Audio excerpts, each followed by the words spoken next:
Olha, eu vou falar o que eu já falei para algumas pessoas, é assim, a ideia é que a gente não está aqui para fazer aquele debate depois do espetáculo, que ninguém aguenta isso, não é para a gente ficar conversando do espetáculo. A ideia é quase que um prolongamento. Socorro, não assim.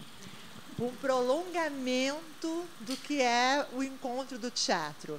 É quase mais uma escuta que um debate. É a gente escutar o Thales Absaber, que não vai falar do alto do conhecimento, mas do alto da sua sensibilidade, que vai passar por vários conhecimentos da psicanálise, do cinema. Aqui no nosso folder tem toda a formação do Thales, que eu acho que eu não vou ficar lendo e repetindo aqui, mas a ideia é que a gente vai escutar, vai fazer uma escuta mesmo de uma fruição do espetáculo, de uma interação do espetáculo, de alguém que tem um conhecimento e vai passar por esse conhecimento para falar com a gente. E, no final, a gente pode ficar absolutamente em silêncio, não precisa necessariamente fazer pergunta, mas se a gente quiser fazer pergunta, a gente faz pergunta, se a gente quiser fazer comentário, a gente faz comentário. Pode ser um encontro ótimo de conversa, pode não ser, para a gente ficar muito à vontade.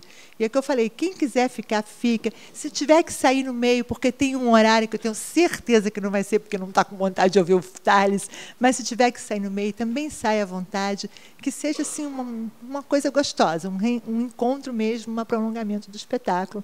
Então, a palavra está com Thales. Obrigado, Tete.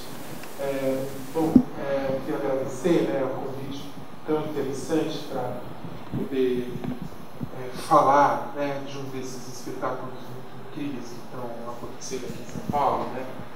E, bom, primeiro eu queria dizer assim, que se tiver pessoas que não viram o 2, infelizmente eu vou ter que falar dos 2 e isso vai acabar revelando o fim do filme, Então, sei lá, se de repente alguém quiser um mistério do fim do filme, pode ter 10 segundos para ir embora. É uma decisão assim, papum, porque não tem jeito, não dá para falar, no caso desse espetáculo, não dá para falar só de um, eles são 2 que são articulados e um revela o outro e o outro.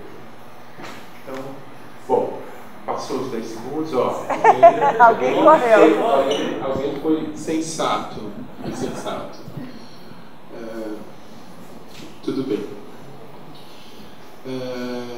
Então, eu acho melhor. Eu recomendo mesmo. Eu acho que é melhor ver a coisa mesmo do que alguém falando dela, Mas, de todo modo, dá também, A gente já viu que muitas vezes as pessoas nos contam... Vai ser uma fruição diferente, gente. Nos contam os filmes, sempre a gente já viu o filme é outro do que nos contam. Bom, primeiro lugar, assim, eu queria falar assim, de uma impressão subjetiva mesmo, de que, assim, nesse espetáculo, diante de um trabalho assim, de arte, assim, bem construído, então tem uma coisa muito interessante, porque a arte às vezes consegue pagar o preço da nossa vida difícil, da nossa cidade difícil. É um fenômeno curioso esse, como a arte tem mesmo poder de evocar alguma coisa melhor da experiência humana e das qualidades humanas, eu fiquei muito com essa impressão estética utópica mesmo, como a arte confronta a realidade empobrecida, e como a gente precisa mesmo disso de vez em quando, a gente precisa de alguma coisa, e eu acho que também não é arte qualquer, é boa arte, tem isso também, quer dizer, tem alguma coisa no nosso mundo que tem muita produção simbólica de toda a natureza, de toda a dimensão, mas existe uma arte. É difícil falar isso hoje, uma grande arte, uma arte maior, uma arte mais exigente, uma arte mais trabalhada, uma arte mais radical, uma arte mais rigorosa, existe, e que esta arte é que dá um efeito de um efeito de libertação do cotidiano, né? As outras artes são legais também, mas não dão esse efeito, né? Elas servem talvez para outra coisa, né? A grande arte é que nos libera por um segundo, assim, né? E bem, o que eu queria começar falando, então, do espetáculo, né? Que conjugando as duas peças, o primeiro e o segundo dia, né, do Bem-vindo à Casa, a gente tem uma espécie de viagem vertiginosa, não é? Por dimensões, tanto do teatro contemporâneo ou da arte contemporânea, como da tradição do teatro moderno também, que se chocam aqui numa espécie de limite que meio cria uma explosão também, não é? E que fala de muitos tempos da história do teatro no século. Eu não sou nenhum especialista, mas eu sei disso. Eu sei que tem muitos tempos da história do teatro nessa peça aqui, muitos momentos da história do teatro. Então, assim, se a gente olhar para o primeiro espetáculo, né, o primeiro espetáculo tem uma coisa muito interessante, que é essa coisa simples dessa construção desse espaço em perspectiva, não é? Em que você tem acontecimentos em vários planos, né, do palco, do primeiríssimo plano até o fundo, né? Na primeira vez que eu vi a peça, o teatro ainda permitia que essa perspectiva fosse mais alongada, então você tinha jogos de luzes que aqui nessa montagem, por causa provavelmente desse teatro, não foi possível fazer isso. E isso então permitia todo um deslocamento de posições e de cenas no palco, usando esses vários planos, né, da perspectiva, que faz com que ao longo da peça a gente vá recortando com o nosso próprio olhar, né? E tem um duplo do cinema, tem muita coisa de cinema aqui, né? Muito influenciado por certos até clichês do cinema, né? Certas marcações que vêm do cinema B, né? Do David Lynch, né? Mas o que é mais cinematográfico, de certo modo, é esse próprio uso dos planos do palco, não é? Que lembra uma coisa muito forte na história do cinema, que foi um momento em que o cinema descobriu isso daí, descobriu esse escalonamento do primeiro plano, do segundo plano, do terceiro plano, para construir um drama nessas relações de profundidade, né? Essa peça tem isso. Aqui menos, porque o escorço, como dizem nas artes plásticas, né, o ponto de fuga, está achatado, né? Mas, de fato, ela trabalha com esse alongamento do espaço, com aquele último quadro lá atrás, que não deixa de ser uma espécie de tela, né, onde coisas acontecem, e com um primeiro plano que, por vezes, os atores ocupam, que, por vezes, não nos deixam ver o que está por trás, né? Enfim, esses vários planos no mesmo plano vão criando tensões internas, e isso coincide com um certo deslocamento, os deslocamentos pelos planos do palco, que no espetáculo original era mais marcado, porque a luz ainda definia isso com de um modo mais cinematográfico, com uma segunda dramatização em cima dessa, né? Também isso corresponde, interessantemente, a uma coisa que acontece no primeiro espetáculo, que é um constante deslocamento dos gêneros, né? Às vezes é um espetáculo, uma comédia, às vezes é uma comédia de costumes, às vezes é uma comédia nonsense, às vezes é um universo nonsense, às vezes ganha uma densidade, fica alguma coisa meio misterioso, um misterioso de cinema, né? Um misterioso que tem uma certa angústia, e gradualmente isso vai se deslocando para uma questão ainda mais terrível, trágica, mas um trágico também sem sem dimensões épicas, né? Um trágico pueril, um trágico existencial comum, né? E então tem essa coisa que é típica, esse deslocamento dos gêneros, né?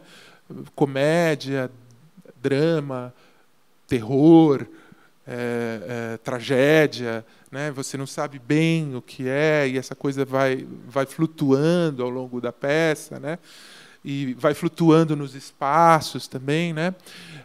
Essa coisa típica um pouco de umas ideologias estéticas, de umas construções estéticas que na década de 80 se convencionou chamar pós-modernismo, não é? Quer dizer, uma espécie de retorno à narrativa, de retorno à subjetividade, né?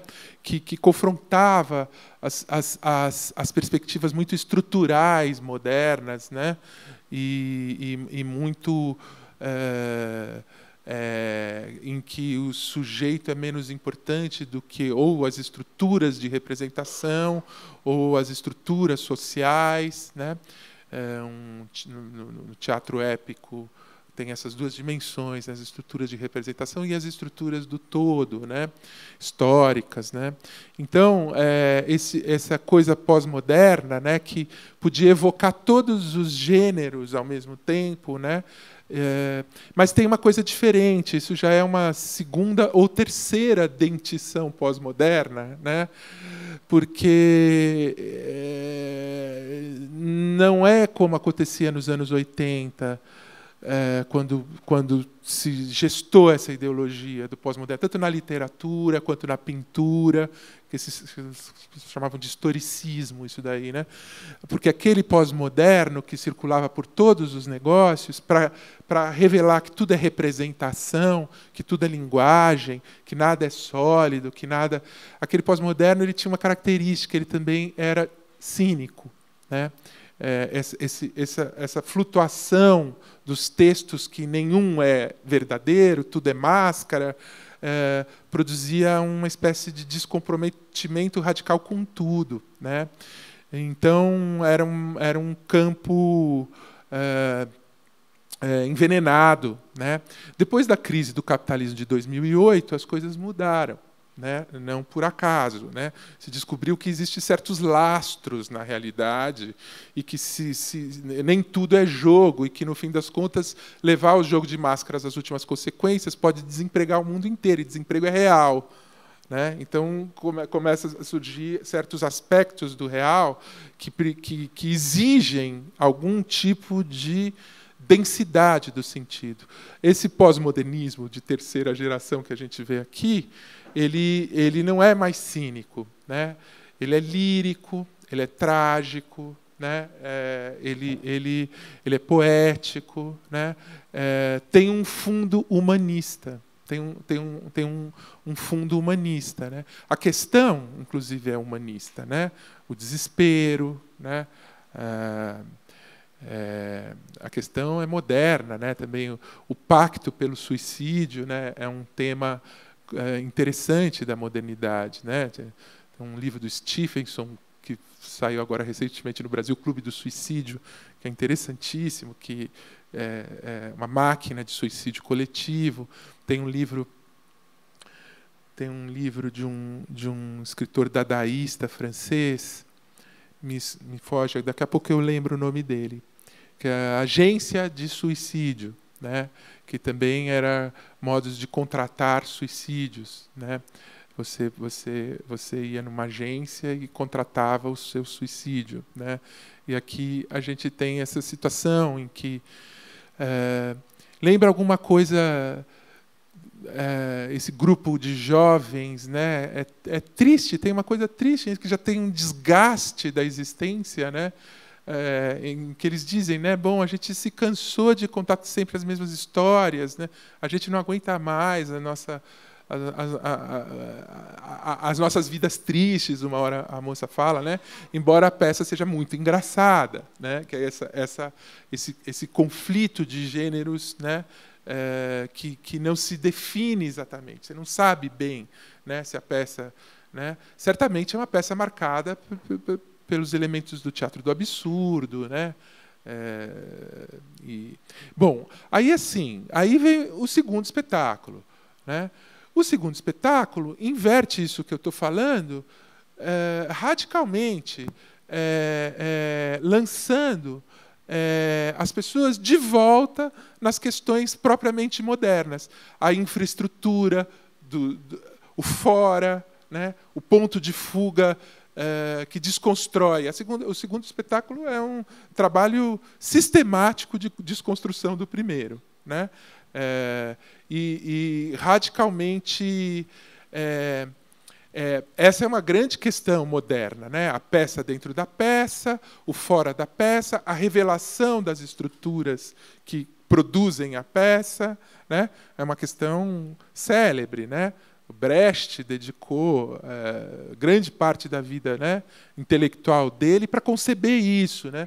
Que o teatro se revele como máquina de construção de discurso, para que ele se revele qual é o ponto histórico que ele está operando, né?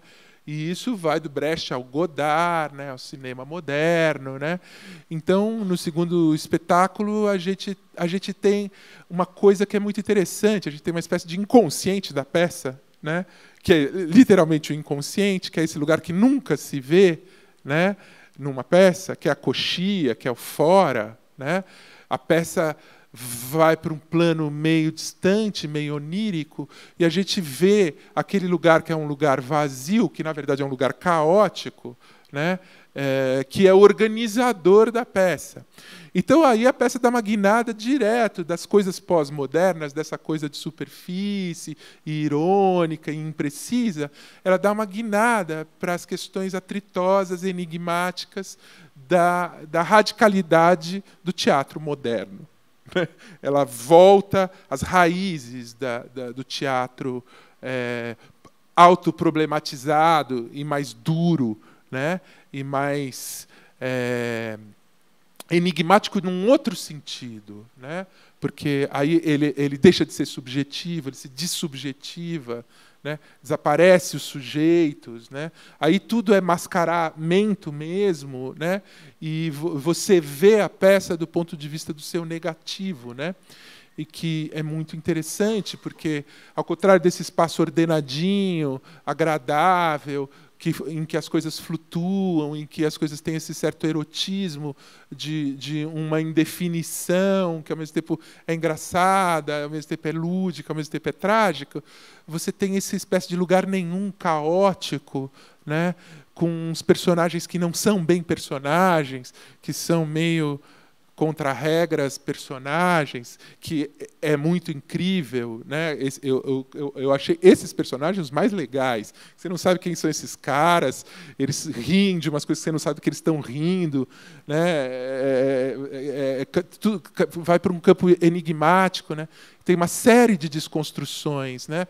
Tudo é desconstrução, né? Começa o prólogo do segundo espetáculo, né? Que é uma espécie de exercício encenado que evoca um personagem ausente que não estava na primeira peça, que ninguém sabe bem quem é, né? Eu vi um comentário interessante de um crítico falando não são os personagens em busca de um autor do Pirandello, né? São atores, personagens em busca de uma peça. A segunda peça, né, ela é uma peça que o tempo todo se esboça e se esborroa, se esboça e se esborroa, né?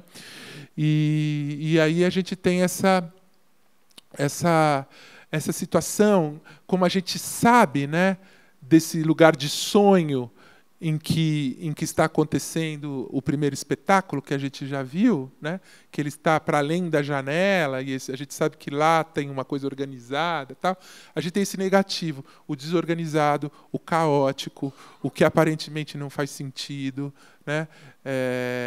Então, é muito interessante como aquilo que tem uma certa organicidade, uma certa ordem de razão, né? É revelado por um lugar que é contíguo, né, em que todas as razões são de outra natureza, e que essas razões de outra natureza que estruturam aquela lá, né, que é esse fora do palco, esse outro lugar que nunca se vê, né, que nunca se vê. Isso daí é curioso, assim, os psicanalistas gostam de usar a metáfora do inconsciente e ver coisas que, de algum modo, ajudam a pensar o inconsciente, né? Essa estrutura ela pode ser usada como metáfora do inconsciente, né? Inclusive como uma metáfora que produz algumas imagens sobre o inconsciente que são mais ricas do que propriamente um onirismo do tipo surrealista, né? Que é um mau entendimento do que é o inconsciente freudiano, né? É um mau entendimento. O inconsciente freudiano tem mais a ver com isso, com esse lugar que é um não lugar, com esse lugar que é um lugar desestruturado, de onde partem as imagens, né, do que com um lugar carregado de imagens. Com um lugar carregado de imagens. Então, essa estrutura dessa peça permite um psicanalista brincar que isso aí tem entre muitas coisas, né, que ela também é uma figura do inconsciente que tem certas relações rigorosas com o inconsciente freudiano. É interessante isso, né? O Freud, na interpretação dos sonhos, ele tem uma hora que ele se esmera ali, dá um puta de um trabalho para ele explicar que o inconsciente é um lugar que é um não lugar, que o inconsciente é um ponto de partida de efeitos, mas ele mesmo não existe. Não existe no seguinte sentido: o inconsciente não pode ser traduzido numa figura de tempo e espaço. Por isso, porque ele não pode ser traduzido numa figura de tempo e espaço, porque ele é inconsciente, ele é radicalmente... O Freud precisa criar um campo teórico para explicar isso daí, né? Que ele pode evocar todos os espaços e todos os tempos. Mas não é porque ele é todos os espaços, é porque ele é espaço nenhum. É porque ele é espaço nenhum que ele evoca todos os espaços e todos os tempos. E isso é interessante, as pessoas isso é um ponto radical do pensamento freudiano, né? Porque a gente fala de tempo e espaço, se a gente está falando em tempo e espaço, a gente está falando de consciência. A gente está falando daquilo que se ordenou, daquilo que se tornou sentido. O inconsciente, na verdade, é o que lança rupturas no campo do tempo e do espaço, né? E, nesse sentido, ele é um não-espaço. E ele é um não-tempo, né? Ao avesso da ideia de que ele é um tempo e um espaço, né? Então, é muito interessante, porque este lugar para onde a peça vai, que é o segundo espetáculo, ele é uma espécie de entulho não espaço. Ele é desorganizado, ele é qualquer coisa, né? E tudo entra nele, tudo sai dele, e tudo pode nele. Os atores inventam fragmentos de espetáculo, desmontam esses fragmentos de espetáculo, viram... O personagem vira o ator comenta o personagem, né? Quer dizer, todas as máscaras são usadas e retiradas, e tem um enigma lá, uma coisa em si lá no meio que também nunca se resolve, né? Então, eu achei muito interessante a radicalidade desses dois espetáculos, que um confronta o outro, desmonta o outro e nega o outro, né? E aqui também tem uma coisa incrível, né? Eu não sei se vocês concordam comigo, mas eu achei que esses atores são muito bons, pelo menos para esse teatro que eles fazem, assim, no mínimo para esse teatro que eles fazem, eles são demais, assim, né? Eles são eles são criadores. Eu fui ver, inclusive, o espetáculo foi criado por eles, né? Quem escreveu esse negócio, concebeu esse negócio, foi o grupo todo, né? O diretor deve ter ido navegando, polindo, recebendo, vendo as coisas, mas quem assina a invenção do espetáculo é o grupo, né? O que dá para perceber que as pessoas estão muito na posse, né? E isso é sempre uma coisa muito interessante. Eu estava falando para a Beth desse filme Tatuagem, né? Que é esse filme do Recife, esses filmes incríveis do Recife que estão aparecendo, né, nos últimos anos, e que tem esse ator incrível, né, que é o Urandir, né? Urandir, que é um ator excepcional, que está fazendo toda uma carreira no cinema no Brasil, um negócio muito interessante, né? Então a força mesmo dos atores, né, de sustentar, né, o sentido das coisas, né? E é muito interessante também esse jogo dos atores entre a sua cena, o seu personagem definido, arredondado, com personalidade, caráter, e a segunda cena em que o tempo todo você ou eles mesmos não sabem onde estão, né? Se eles estão dentro do personagem, se estão fora, se eles encenam, se eles comentam, se eles não fazem nada disso, né? Então, eu acho muito bacana esse espetáculo que tensiona o teatro em tantas direções, né? De um modo tão sintético, tão inteligente, assim, né? Eu achei muito legal. Eu imagino que vocês também, né, ficaram aqui para ouvir essa conversa, né? Eu achei muito interessante isso que você falou do inconsciente, que obviamente não era a ideia de senso comum que eu tenho de inconsciente, que é, né? Ele sai tudo bonitinho, tá lá, eu não sei, mas ele está saindo bonitinho para mim, mesmo que eu não saiba. Ah, tá. Não está sem som? Alô? Ai, alô?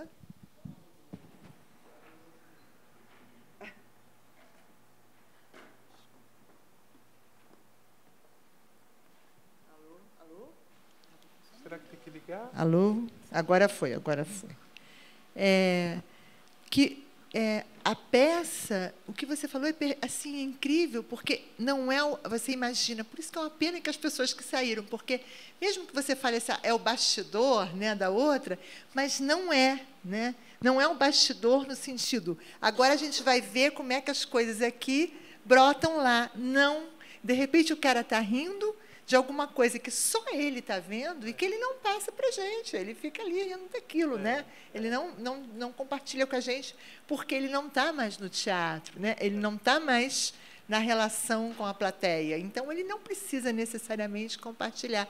E essa ideia de que nem tudo que está lá vem para a cena, né? É um bastidor que não está organizado, que não é tempo e espaço, que vai brotar alguma coisa para a cena e alguma coisa morre ali mesmo, sei lá, né? Se eu não me engano, é essa ideia que você está dando um pouco de inconsciente. Isso é uma coisa que talvez, se você puder, que eu achei muito interessante. A outra coisa, quando você falou dos anos 80 e do cinismo, dessa coisa que cita todo mundo, mas passa por tudo e não tem estrutura e não tem nada, não sei, eu pensei um pouco no teatro do Gerald Thomas, né? Que eu acho que o cinismo em relação a isso era uma coisa, não sei se você conhece, se você acha que tem alguma relação.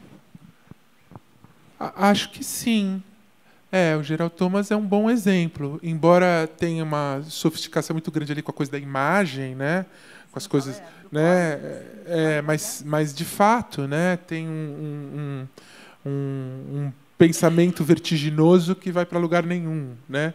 Mas vai para lugar nenhum de um modo envenenado, não é Beckett, né? Que é um lugar nenhum, que é o lugar nenhum do mundo, é o lugar nenhum do veneno da cultura, né? É um negativo revelador, né? No Gerald Thomas não, é uma flutuação, um borboletear, né? Uma coisa às vezes que é autoexibição, né? Eu fico pensando nessa que você falou, é lírico, que é humanista, né? Tem uma crença, alguma coisa, um apontar para uma utopia que de repente eu falo cínico nesse sentido, assim, de um desencanto, né? Que é diferente do de Beckett, sim, mas é cínico mesmo, né? E a outra coisa é o inconsciente, o avesso, né? Avesso tem sujeira. Tem sujeira, tem desorganização, né? Porque isso é uma coisa interessante. Tem esse psicanalista importante, o Lacan, né? Que vai traduzir o Freud na teoria e na organização da teoria da linguística, né?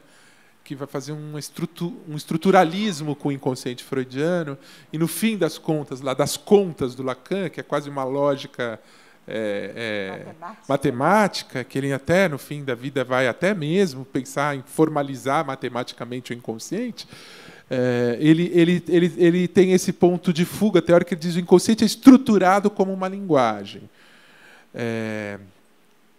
Mas não é bem isso que se vê no Freud. Os efeitos do inconsciente produzem linguagem, mas o inconsciente mesmo não é estruturado. No Freud, ele não é estruturado, né? O inconsciente é desestruturado. Esse que é o barato do inconsciente. Por isso que ele desestrutura, por isso que ele desorganiza, por isso que ele faz emergir o passado no presente, porque ele não é estruturado, né? Então, essa metáfora visual e concreta dessa coisa desorganizada, suja, com fragmentos, com pedaços de coisas, tem a ver com esse inconsciente desestruturado, né? Mas não completa, evidentemente, porque ele continua dependendo da cena que ele estrutura. Mas isso também é assim no psiquismo humano, porque até prove o contrário, ou até a gente ter um surto que nos desestruture, a gente pulsa, né, do sonho nosso de cada noite, que a gente se aproxima mais fortemente da lógica do inconsciente, mas é isso, o sonho também não é inconsciente. O sonho já é linguagem. O sonho é uma formação do inconsciente, né? É uma emanação do inconsciente. O inconsciente não é nem sonho, né? Não é nem isso, né? Ele é intensidade. É a possibilidade das intensidades em vários tempos, é assim que o Freud explica, se deslocar inteiramente de uma representação para outra, né? Ou seja, de que uma coisa se confunda inteiramente com outra, que se traduza inteiramente noutra, né? Pega o microfone. Sim. Tem?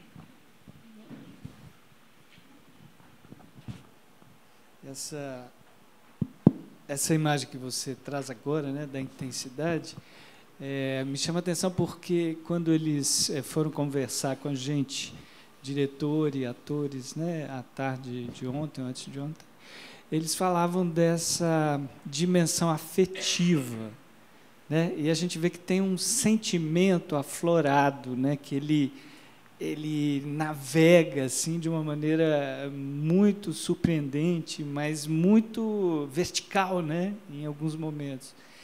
E então acho que essa associação, né, que você faz, esse campo inconsciente que está posto lá, e como isso, de alguma maneira, parece estar presente no jogo, né, como alguns canais que eles abrem. Então, ele falou, eles não desenvolvem muito, né? Os atores, quando a gente perguntou, eles falavam muito dessa dimensão do amor, né, da relação com o espectador, e é algo que vai atravessando o espetáculo em vários momentos, até nessa canção final, né? E tem uma coisa que eu achei bonita que o próprio Roberto Soares falou que eles têm alguns segredos. Um deles, por exemplo, é entrar em cena acreditando que verdadeiramente vai ser a última vez que eles vão fazer o espetáculo. E eles também já combinaram de matar o espetáculo. O espetáculo tem uma vida que ano que vem ele não vai mais existir, apesar de ter o seu enorme sucesso e tal. Então, acho que tem essas dimensões todas, parece que atravessam um pouco também algo que me pareceu muito surpreendente no espetáculo, que é essa verticalidade no afeto, né, no sentimento, que eles vão em lugares que o teatro busca, às vezes, por outros caminhos, né? E eles encontram e buscam dentro dessa multiplicidade ou dessa intensidade. Essa flutuação, flutuação, né? Eu também achei isso também, que vai indo uma coisa que tem um certo tom geral de absurdo, comédia do absurdo, comédia de erros, né? Mas aí tem esses momentos de mergulho, né? Em intensidades, né? Em intensidades enigmáticas, existenciais, que você não sabe o que são, né? Isso tá tudo fora do texto, né? Tá tudo em off, assim, mas você vai vendo, você vai vendo isso, né? É interessante, né? Porque tem alguma coisa quase como um teatro naturalista, assim, de ator, de espaço, de unidade de espaço e tempo, umas coisas bem assim, não importantes no mundo de hoje, assim, né? Mas depois tem essa hiperdesconstrução vertiginosa, né? Para este lugar que é um caos de onde emanam as coisas, né? Então, mas talvez, é engraçado você falando agora do inconsciente, é quase como se fosse pulsões, assim, né? Você ri e você chora, mas aquilo não está ligado a um arcabouço dramático que tenha causa e consequência, né? É quase como se pulsasse lá do inconsciente, explodisse aqui. E ao contrário, quando vai daqui para lá também pulsa lá ao contrário, né? É quase psicótico, sei lá se a palavra é essa, mas... Não, e tem uma coisa linda que quando todo jogo com a janela, né? Que vão aparecendo imagens na janela que nada tem a ver com o que está acontecendo ali, né? Está acontecendo ali um negócio que é uma coisa meio que você não sabe bem o que é, de repente aparece uma imagem na janela, né? Que é um fragmento, que é isso, né? Que aí tem uma moldura estética forte, né? Um quadro, né? Aliás, na primeira vez que eu vi, o jogo de luzes que tinha nesse espaço de lá era um jogo de luzes assim. Era um negócio assim, meio de... Parecia pintura, assim, sabe? Uma coisa que isso que é o engraçado, que aquilo que não tem nada, que não é nada, que é meio qualquer coisa, vão produzindo intensidades como pulsões e vão produzindo formas estéticas surpreendentes, formas estéticas não previstas, né? E aparece um rosto, e aparece uma imagem, aí aparece uma piada na janela. É muito legal, né? Essa pulsação de imagens desestruturadas, né? Que é você que estrutura, né? Os sons parece que estruturam, porque você está lá. Lá está caótico, mas o tipo de som que vem parece que é um som do lugar organizado, né? O som da atmosferas de tristeza ou de drama. O som é muito claro. As músicas, né? As músicas que você escuta no horizonte, que dá um clima lá, né? Mas é outro clima, né? Isso é muito interessante, essa desestruturação no tempo e no espaço, que é uma coisa interessante. Eu tenho um filme que eu fiz com o Rubens Revald, esse músico, que até fez um filme, o Supernada, né? Que é sobre um ator, sobre um ator da Praça Roosevelt, sobre alguém viu? É com Marat Descartes. Essa cultura da Praça Roosevelt, né? E a vida do ator, né? Contemporâneo, né? E ele era meu parceiro, e a gente fez um documentário quando a gente terminou a ECA, lá o cinema, que era Esperando Tele. Foi um documentário todo feito com recortes de televisão enfim, é um documentário complexo lá. E nesse filme eu lembrei disso porque tem essa coisa que tem ali, que você tem certos jogos de tempo e espaço que não é o discurso da obra que estrutura. Quem estrutura o tempo e espaço é o olhar de quem está vendo, né? Aqui, no primeiro espetáculo, o tempo e espaço é estruturado pelo espetáculo. Os ritmos, as marcações, é o espetáculo que dá Isso. No segundo espetáculo, é a gente que escolhe, olha, desenha, junta isso com aquilo, aquilo com aquilo, aquilo com aquilo. Quem faz os circuitos de sentido é o espectador. É o espectador que edita e cria o sentido, né? E o sentido está ali solto, né? Tá ali solto, né? E o que eu acho bonito nessa história é o confronto desses dois universos, né? Esses universos opostos, né? É o espetáculo, né? O espetáculo é o todo, né? A ideia é a ficção disso, né? É central. Exatamente, a tensão, o embate de um com o outro, né?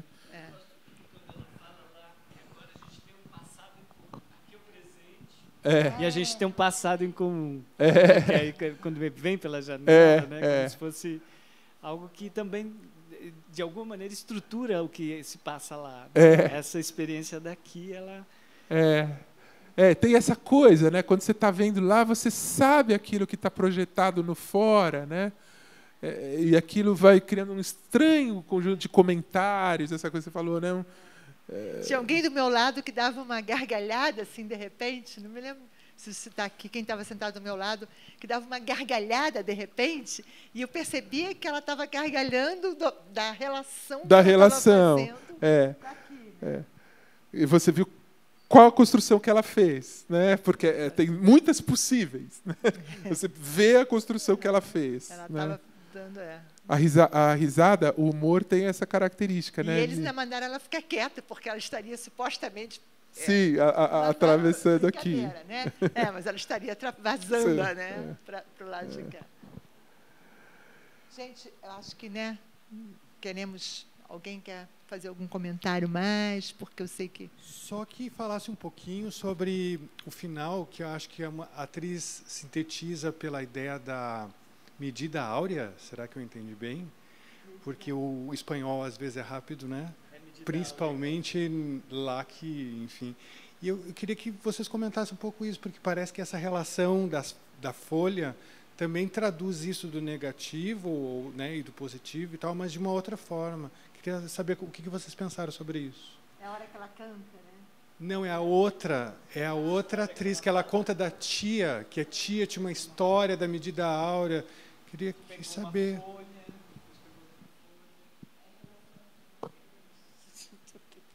Eu não sei. Não me chamou muito a atenção essa questão. Sintetiza, de certa forma, isso que você está falando, né? Desse jogo entre o episódio 1 e o episódio 2, que acho que as medidas elas não se completam, mas eu queria saber como é que era a metáfora. Mas ela não diz que no fim não eram iguais? Não sei, a terceira não era igual. Uma sim, a outra sim, de repente uma não era. Não... Alguém quer se arriscar? Para mim, o que resume e que aparece em outros pontos da peça é que eu nem sei porque eu estou contando isso, mas é porque sempre tem algo que a gente perde, né, no meio. Não eram iguais, mas por que eu estou contando isso mesmo? Por que a gente está fazendo essa peça mesmo? Tem algo que vai se perdendo, não tem uma lógica. Eu lembrei da minha tia, e isso já abre uma janela, né? Que quando você falou do outro espaço, fiquei pensando no cinema que é a subjetiva, né? É esse movimento, se eu estou errada. Eu imagino que é esse olhar também.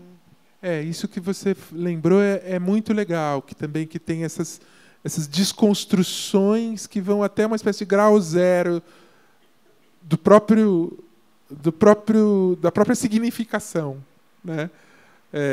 As coisas começam, de repente desaparecem, depois voltam, depois aparecem de novo. E por que mesmo que a gente está falando disso, né? Isso lá, né? Aqui não, aqui as coisas têm sempre uma integridade, uma integração.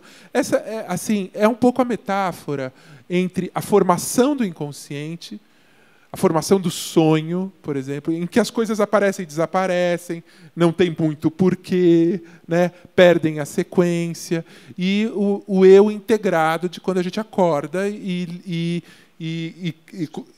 exatamente, se integra e, como dizia o Freud, mantém um investimento constante. Né? A gente mantém uma constância, né? Tem que ter um investimento constante.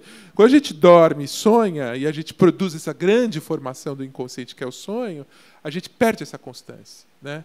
Então, tem esses efeitos de coisas que não têm a mesma... é uma lógica que não fala da mesma lógica.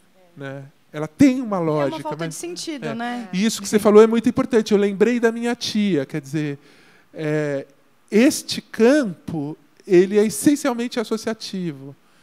Ele não é formalmente lógico. A lógica dele é emergiu uma tia. Né? A outra juntou uma imagem com outra. Né? Talvez menos importante que a medida áurea, que eu também, é a perda. É. Tem uma medida, mas tem uma coisa que se perde. Talvez o que se perde, no caso da fala, seja mais importante, né, do que a medida. Não sei. A medida áurea é uma coisa paradoxal, porque ela é uma imagem do que seria uma espécie de chave da natureza, para ser uma chave estética perfeita, para ser uma relação perfeita. Né? Então, falar da medida áurea neste caso, né, me parece uma grande ironia, que é o lugar que não tem medida nenhuma. Né? Então, e a medida áurea? Não tem chave. Né? Não é simétrico. Né? Ela é tão rica, tão cheia de camadas, que a gente nem chegou a mencionar o próprio homem-elefante, né? Que é uma figura laica, né? Tratada assim, de uma maneira muito central também. Né? Mas é porque tem muitas entradas, né? E tem tantas camadas, é tão sofisticado que... Talvez o Homem-Elefante seja a coisa que remeta melhor a uma história que a gente conhece, que podia ter sido contada e não foi. Quer dizer, sei lá, né? Seria o mais um eixo para a gente se agarrar. Também o ator... É o ator que desapareceu, o outro substitui, o que morreu, né? Não sei. E que é o ator, é um fantasma, né? É um presente que está o tempo todo tentando contar a história dele e nunca contam, né? Você nunca sabe quem é esse ator insubstituível, né? Mas eu acho que o mecanismo, o jogo, ele vale mais do que qualquer um dos seus elementos, né? Assim, não é o jogador, é o jogo, é esse atrito entre as duas, o jogo de linguagem. Se a gente começar a pegar ou no homem, a gente perde, né? Porque acho que não é um elemento, não sei. Eu acho concordo. Que não vale por um elemento. Se você fica tentando achar isso, você vai tentar produzir um sentido por aí, você vai perder o espetáculo. Né? Ele só vale nesse todo perdido, não sei. E nessa relação de um campo formalizado, que tem certas qualidades formais, com um campo perdido, desestruturado, que tem outras qualidades formais, né? E que se invadem, né? Primeiro são enganadoras, assim como o segundo não. Desculpa. As quantidades do primeiro são enganadoras, assim como o segundo não é uma coxia de verdade. Exatamente. Né? Ele é um outro lugar. E as desconstruções não deixam de ser uma cena também, né? Exatamente. Aquilo também é teatro, né? Aquilo que parece que não é. Né? Não tem coxia, é mentira, né? A gente poderia estar vendo os bastidores mas não era isso. Daí que eu acho que a imagem do inconsciente, da forma como você falou, e não da forma como a gente entende do surrealismo, é muito bacana, assim, porque não é o avesso. No avesso você vê o outro lado de um ponto. Mas ali não é o outro lado de um ponto. Tem vários pontos que não estão do outro lado, estão ali. Né? Não é isso. Também é falsa essa ideia do avesso. Também é falsa. Então, são pistas falsas mesmo. Né? Isso que você falou é muito legal, que esse primeiro espetáculo é um espetáculo falso. Na totalidade do espetáculo, ele é falso. Ele não é. Ele é uma máscara do espetáculo, né? Não é o que esses atores estão pensando, não é o que esses atores estão fazendo, não é. A gente vê e acredita, porque é bem feito, mas não é. Né? A coisa está em outro lugar, sempre em outro lugar, né? É movediço, né? É. Não tem onde ser. É movediço. Foi ótimo o nosso debate. A gente chegou à conclusão de que é movediço, a gente também não sabe nada. Muito bom isso, né? Mas é para onde a peça leva, né? Ok, gente. Né? Vamos. Muito obrigada, Thay. Muito obrigado, viu? Muito obrigada. Pela paciência.